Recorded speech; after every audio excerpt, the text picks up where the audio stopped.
अस्सलाम वालेकुम रहमतुल्लाहि व बरकातुहू। नमाज के लिए वुदू का एहतमाम करने के वाले के लिए जो इनाम है वो देखें, बहुत बड़ा इनाम है। हज़रत नाइम महजमर रदियल्लाहु ताला अन्हु से रवायत है कि एक मर्तबा मैं हज़रत अबू हुरैरा रदियल्लाहु ताला अन्हु के साथ मस्जिद की छत पर गया। उन्होंने वज़ू किया और फरमाया, मैंने नबी करीम सल्लल्लाहु अलैहि वसल्लम को फरमाते हुए सुना है कि क़यामत के दिन मेरी उम्मत को अल-गुर्रुल मुहज्जलून के नाम से पुकारा जाएगा, क्योंकि वुदू के आसार उनके चेहरों और हाथ पाँव पर चमक रहे होंगे।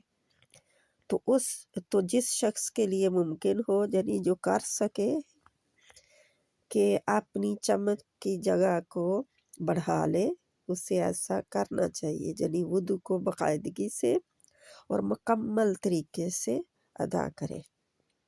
जल्दी जल्दी आधा सूखे आधे पाँव आधे सूखे, पीछे से एड़ियाँ सूखी, अपनी कोहनियाँ सूखी, पूरी तरह पानी नहीं बहाया, बालों की जिधर जिधर मुंह पूरा करना था धोना वो नहीं धोया, तो ये मुकम्मल वुदू नहीं होगा।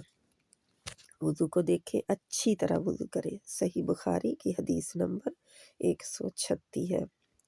तो आज के बाद वुदू जो है वो किस तरह करना है, अच्छी तरह देख के सोच के, क्या मैं देखना है कि मेरी एड़ियाँ तो पीछे से सूखी नहीं है, नीचे से तलवे तो सूखे नहीं है, मेरे कोहनियाँ जो हैं वो तो सूखी नहीं रह गई, मैंने मसा ठीक किया है। ये सारी चीज़ें देख के फिर वुदू करना है। अपने जो मुंह को धोया जाता है, तो जहाँ तक बाल शुरू होते हैं, जहाँ पे उनकी पहले जो बाल हैं उनकी जड़ों तक पहुंच जाता है पानी, अगर हम ठीक तरीके से वुदू करें।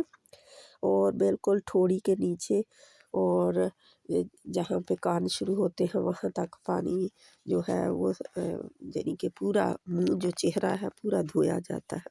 अल्लाह हमें अमल की तौफीक अता फरमाए। अस्सलाम वालेकुम रहमतुल्लाहि व बरकातुहू।